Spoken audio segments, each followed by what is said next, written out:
タイでのワクチンパスポートの使用を承認したと公衆衛生大臣が発表しました。ワクチンの接種を受けられてない人たちはこれまで2週間の隔離期間だったものが、こんにちは、人生に楽しい旅を、すみやきです。いやー、タイが外国人の受け入れに向けてどんどん動き出してますね。今回はその情報をお伝えさせていただきます。そしてタイだけではなく日本企業も動き出してますので、そちらのことについてもお伝えさせていただこうと思います。今回お伝えするポイントは、まずは1つ目、ワクチンを接種した人たちに発給されるワクチンパスポート。このワクチンパスポートを持っている人たちがタイに入国する条件について、こちらが話し合われてますので、そちらをお伝えさせていただきます。しかもワクチンパスポートを持っていない、ワクチンをまだ打っていない人に関しても話し合いが進み出しております。そちらもお伝えさせていただきます。そして2つ目、日本の航空会社もウィズコロナの状況下でのフライトに向けて動きを始めました。そのことについてお伝えさせていただきます。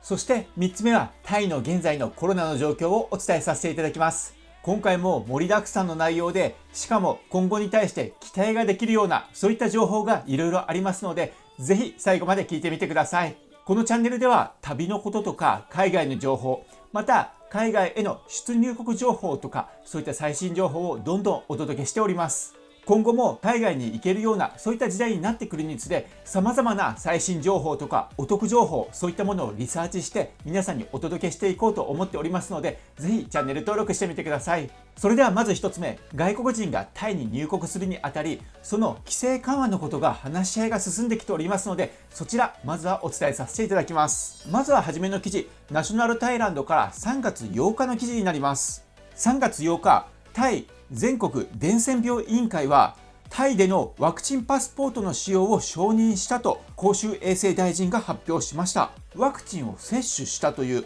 そういった証明書を持っている旅行者はタイ入国の際の隔離期間、現在2週間あるんですが、そちらが短縮されます。ただし、伝染性の高いコロナウイルス変異体が蔓延している南アフリカからの旅行者はワクチンを打っていたとしても2週間の隔離のままとなります。また、タイ国内のタイ人たちに対して3月21日から2回目のワクチンの接種をもう終えた人たちにはワクチン接種証明書が発行されるということです。この証明書の発行手数料は100バーツということです。この証明書を持つことによって WHO がワクチンパスポートの基準を確定すると、ワクチンの接種が終わったタイ人たちが海外旅行に行くことができる、そのように話しています。また、このタイ人たちに発給されるワクチンパスポートなんですが、こちらは1年間有効だということです。1年後にはまたワクチンを打たなければいけないのか、そういったところはまだわからないんですが、まずは1年間は使えるということでございます。またですね、もう一つ面白い話が入っています。まだワクチンの接種を受けられてない人たちは、もちろんコロナの陰性証明書、そちらは必要になるんですが、それを持っているという前提条件の上で、これまで2週間の隔離期間だったものが10日間に短縮される、そのような計画が進んでいるということです。公衆衛生大臣はこの措置は4月以降に開始される、そのように話しているということです。ただ、このことに関しましてまだ国の最終決定は下されておりませんので、それが決定されるのは来週になると思います。来週この提案が通るのか、また少し違った形での提案になるのか、それはまだわからないんですが、近々タイへ入国する際の隔離期間が短縮されていくということはほぼ間違いないんじゃないかなと思います。こちらの動画でもお伝えしたように、タイの方針としましては、だんだん隔離期間を短くしていって、そして隔離免除というところまでたどり着きたい、そういった方針がありますので、まずは第一段階ということで隔離期間を短くする、そういうようなことを計画を始めているところだと思います。また、この時タイの伝染病委員会はこのようにも発言しております。人口の 70% が予防接種を受けたらコロナの制限が解除されると予測していると、そのように話しているということです。さらに1000万回分のワクチンを調達する計画も発表したということです。そしてその次の日になんですが、3月の9日、このことに関してまた新たな発表がありました。今度はタイ保健省からの発表になります。タイ保健省は来月から海外から入国する旅行者の隔離期間を現在2週間であるものから7日から10日に短縮する、そのことを検討するよう政府に要請すると述べているということです。この計画に関しましては、先ほど申しましたようにタイの公衆衛生大臣によって前日に発表をされました。保健省は観光を刺激し経済を後押しするのを助けるために隔離期間の長さを短縮するように政府に要請すると述べているということです。また、タイの全国伝染病委員会は、我々は経済成長を促進するのを助けるために開国をする準備ができている、そのように語っているということです。この提案が承認された場合なんですが、3つのカテゴリーに分類されて対応がされていきます。まず1つ目の対応方法として、外国人がタイに到着する場合なんですが、タイに到着する14日前から3ヶ月前、そこまでの間でワクチンを接種している人、その人たちに関しては隔離期間が7日間になるということです。またもう一つ目は、これはタイ人に関してなんですが、タイに入国する前の14日前から3ヶ月前まで、その期間の間でワクチンの接種をしている人に関しては7日間の隔離期間になるということです。そして3つ目、これは先ほどもお伝えさせていただきましたが、まだワクチンを接種していない外国人の旅行者の人たち、その人たちはタイに入国する際に、これまでは2週間の隔離検疫であったんですが、それが短縮されて10日間になると、そのような計画であるということです。また後日なんですが、新しい報道があります。こちらは3月11日の記事、バンコク州報になります。タイの新型コロナウイルス感染症対策センターはこのように話しております。感染拡大を防止するために、国民や関係機関が政府に全面的に協力すれば、10月までにコロナに対する制限措置を全て撤廃できる、そのような見通しを示したということです。タイでは昨年12月にサムットサコン県でクラスターが発生しました。そしてタイ全土に新型コロナウイルスが広がり始めたんですが、感染拡大を抑制するために関係当局が規則を遵守している。そのことによって新型コロナウイルスがだんだん少なくなっている、そのことを指摘しているということです。またサムットサコン県では3週間のうちに7万回分のワクチンが割り当てられる予定だということです。またこういった話に合わせるようにして、タイコロナ状況管理センター、そちらのスポークスマンからこのような話が出ております。こちらタイランドハイパーリンクスからの記事になります。スポークスマンはこのように発言しております。2021年10月までに世界への扉を開くことを望んでおります。ただこのことの発表に関してはあくまで目標であり、決定事項ではありません。国を開放することが決定した場合は、準備期間が必要な観光業界を考慮して時間に余裕を持って発表されると述べているということです。さらに国を開放するかどうかに関しては、航空会社の安全対策の状況にも左右される、そのように話しているということです。また危険度の高い国に対しては国境開放、それをするための対象外となる可能性もあるということです。実際先ほども話でありましたが、南アフリカ共和国に関してはタイに入国する際の隔離期間の短縮、こちらの対象外というような話も出てきましたが、そのような危険度が高い国では対象外となる、そういった可能性もあるということです。またもし10月までに完全に開国、そのような状況にならなかったとしても、タイ観光のハイシーズンに合わせてより広い範囲で再開をされる可能性がある、そのようにも話しているということです。これらの件に関しましては、来週の月曜日3月15日に行われるいくつかの会議で話し合いがされる予定です。また3月16日と3月18日にも内閣との会議も行われるので、そちらでも細かく話し合いがされるんじゃないかと思います。先ほどもお伝えしましたが、まだ決定事項ではないですが、ここまで話が進んできてますので、何か相当なことがない限りタイ入国の規制緩和ということは進んでいくかと思います。その規制緩和に向けた前向きな話し合い、それが来週には行われるんじゃないかと思います。そこでどのような規制緩和になっていくのか、そのことも発表されると思いますので、その発表があり次第こちらのチャンネルでもお伝えしたいと思います。そういった動きに合わせて中国がタイに対して働きかけを始めております。まず中国政府は自国のワクチン接種した人たちに対してワクチン接種証明、こちらを発行する方針を明らかにしました。このワクチン接種証明は自国のワクチンを接種した人たちが海外に行くため、そのための便宜を図るという、そういった意図で発行を進めているということです。これを受けまして中国の旅行業者からタイへの問い合わせが来ているらしいんですね。その問い合わせというのは、中国人でワクチン接種を受けた旅行者については隔離を免除する可能性があるかどうか、そういったことについての問い合わせが来ているということです。中国の旅行代理店情報によれば、6月以降にタイ旅行を希望する中国人が多いということで、それまでにタイ・中国間で隔離免除について話がまとまれば、今年タイを訪れる中国人は800万人に達するだろう。隔離免除が7月からなら600万人、10月からなら300万人の中国人旅行者が期待できる、そのように話しているということです。この話は感染者が少ない国同士での行き来ができるようにするトラベルバブルに話が似ていると思うんですが、そういった働きかけが中国からタイにあるということです。もしこのことが実現しますと、中国とタイだけではなく、多分他の国でも感染者が少ない国はタイに入国する際に隔離免除、もちろんワクチンを打っている人はというようなそういった前提条件は現在のところあるんですが、そういった人たちは隔離免除で入国できる、そのような協定をタイが他の国とも結ぶ、そういった可能性は出てくるんじゃないかと思います。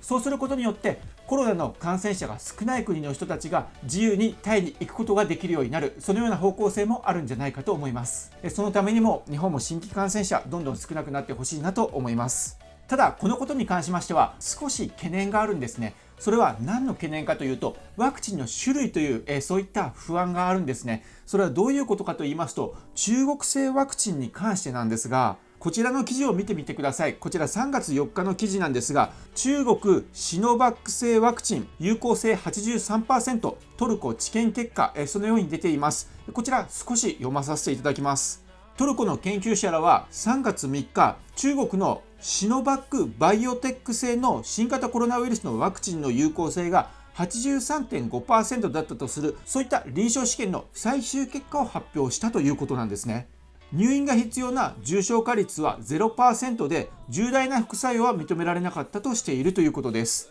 ただ、この中国製のコロナワクチンに関しましては、2020年12月に公表された初期段階の治験結果では有効性 91% ということだったんですね。で、その後実際に使ってみて、ブラジルでは 84% だった、インドネシアでは 97% だったなどと報じられているということなんです。ブラジルでは最初の方なんですが、有効性が 50% 強にとどまったと、そういうような報告もあったりしたんですね。このことに関しましては、トルコのイスタンブール大学の教授によると、その治験の基準に違いがある、そのように話しているということなんですね。じゃあ実際にトルコの治験に関してはどのような基準で行われたかということなんですが、これは18歳から59歳の男女約1万人が参加して、約6000人に2回のワクチンの接種を行った。ワクチンが有効であるかどうかは PCR 検査の結果が陽性であるかどうか、そういったことに加えて、発熱や咳など何らかの症状を発症するかどうか、そういったことで判断したということです。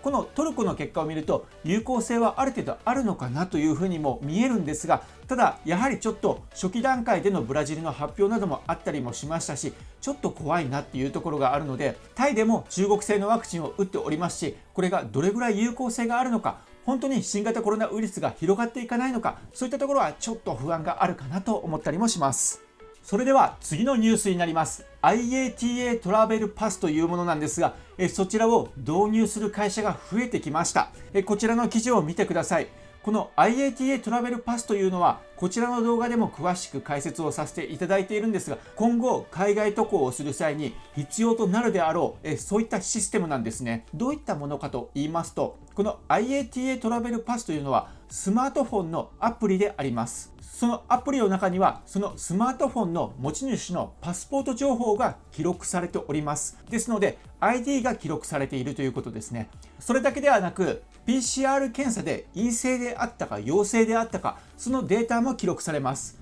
またワクチンも打っているか打っていないか、その記録、どの種類のワクチンを打っているか、そういった記録も保存されるような、そういったアプリになります。そしてこのアプリを使うことによって、もし海外に行こうかなと思われる際は、空港に行ってこのアプリで QR コードが表示されますので、この QR コードをかざすことによって全ての情報を伝えることができますので、それによって飛行機に搭乗ができる、そのようなアプリになります。こちらの記事では、シンガポール航空が3月15日からロンドン線でこの IATA トラベルパスを試験導入をすると、そのように書かれております。現在すでに複数の航空会社がこの IATA トラベルパスのシステム導入を表明しておりますが、実際に使われるのがこれが初めてとなります。 PCR 検査が陰性であったか陽性であったか、そういったことを確認するのも容易になりますので、そういった点ではこの IATA トラベルパスというのは今後の海外渡航に関しての重要なポジションを占めている、そういったアプリになるんじゃないかと思います。この IATA トラベルパスに関してなんですが、日本の航空会社も動きを始めました。こちらの記事を見てください。ANA が IATA トラベルパスの導入に向けて動きを始めました。ANA は IATA 国際航空運送協会が開発中の IATA トラベルパスの実証実験を国際線にて実施をすると発表をしました。すでに先ほどお伝えしましたように、シンガポール航空では3月15日からこの IATA トラベルパスを一部路線で試験導入することを発表しています。これ以外にも ANA を含む13の航空会社が現在プロジェクトに参加し、実用化に向けた準備を進めているということです。それでは次にタイの現在のコロナの新規感染者の状況についてお伝えさせていただきます。こちら3月11日バンコクポストからになります。3月11日、タイでは58件の新規感染者を確認しました。このうち53件がタイ国内で発見されており、5件が海外から入ってきた人から確認されているということです。また、サムットサコン県では38件が確認されているということです。ですので、タイで確認されているのが53件、サムットサコンでは38件になりますので、サムットサコン以外、タイの地域で発見されているのは15件ということで、サムットサコン以外では少ない数値にとどまっているということになります。いかがでしたでしょうか。今回はタイで計画されている外国人がタイに入国する際の規制緩和、こちらの話がだんだんと進みつつある、そのようなことについてお話をさせていただきました。先週に比べるとある程度プランニングがまとめられつつあります。そして実際に詳しく話し合いがされるのは来週ということですので、来週にどのような決定がされるのか、そういったところ楽しみなところでもございます。そちらも分かりましたらお伝えさせていただきます。今回いろいろお伝えさせていただきましたので、分かりやすいように簡単にまとめさせていただきます。まず3月8日にタイ全国伝染病委員会での会議が行われました。こちらでは4月以降、ワクチンを打った外国人たちは2週間の隔離ではなく7日間の隔離に短縮をすること、またワクチンを打ってない外国人たち、前提条件として陰性証明書はある必要はあるんですが、そういった外国人たちに関しても2週間ではなく10日に隔離期間を短くする、そのような話し合いがされました。ただ例外がありまして、南アフリカ共和国に関しては変異株の危険性があるので、南アフリカ共和国からタイに入国する人たちは2週間の隔離のままということでございます。このことについては詳しくは来週話し合いが持たれるということでございます。また、新型コロナウイルス感染症対策センターは、国民や関係機関が政府に全面的に協力をするのであれば、今年の10月までにはコロナウイルスの感染対策の制限措置、それを全て撤廃できる、そのように話しているということです。また、それに合わせまして、タイのコロナ状況管理センター、こちらのスポークスマンは、10月までに世界への扉を開くこと、それは望んでいるが、この発表はあくまで目標であって、まだ決定事項ではないと、そのように話しております。ただ、例えば10月に開国をするとか、そういったことが決まるようであれば、準備期間の必要な観光業界、そういったことも考慮して、なるべく早めにその発表はする、そのように話しております。また、10月までに完全にタイが開国できなかった場合でも、タイでの観光のハイシーズンに合わせて、より広い範囲での再開がされる可能性があると、そのように話しております。また、中国の旅行業者からは、タイの旅行代理店協会に、中国の人たちでワクチンを打った人たちは、タイに隔離なしで入ることができるようになるのか、そうならないのか、そういったことの問い合わせが来ているということです。そしてこれから2021年、2022年の海外渡航に必要になると思われます IATA トラベルパス、ワクチンを接種しているかどうか、コロナの検査が陰性であったか陽性であったか、そういったものを証明することができるものなんですが、この IATA トラベルパスを各航空会社が導入を始め出しております。実際にシンガポール航空は3月15日から試験的に実用を始めます。また、日本の航空会社 ANA も実証実験を国際線にて実施すると発表をしました。この IATA トラベルパスを使った海外旅行、これが今後の海外旅行のスタンダードとなってくる、このような流れになってきそうな予感がします。あとはタイの新規感染者ですが、3月11日はタイ国内ではサムットサコンでは38件、それ以外のところでは15件ということで、サムットサコンを除いたところではある程度低い数値、低い新規感染者数を保っているような状態であります。2021年の海外渡航に向けていろいろと動きが起こり出していますね。もちろんタイも動き出しておりますが、それ以外にも各国が動きを始めようかというような、そういったところが少しずつ見え始めております。このまま何事もなくだんだんと海外旅行にまた行けられるような世界に少しずつでもいいので戻っていってほしいなと思います。このチャンネルでも今後も海外渡航情報、出入国情報を追いかけていき、最新情報をお伝えさせていただきます。今回もこちらの動画を見ていただいてありがとうございます。そしていつもいいねとかコメントいただきましてありがとうございます。これからも YouTube 頑張って動画を投稿していきますので、そしてなるべく有益な情報をどんどん配信するように頑張っていきますので、まだチャンネル登録してない方はぜひチャンネル登録してみてください。今回も動画ご視聴いただきましてありがとうございました。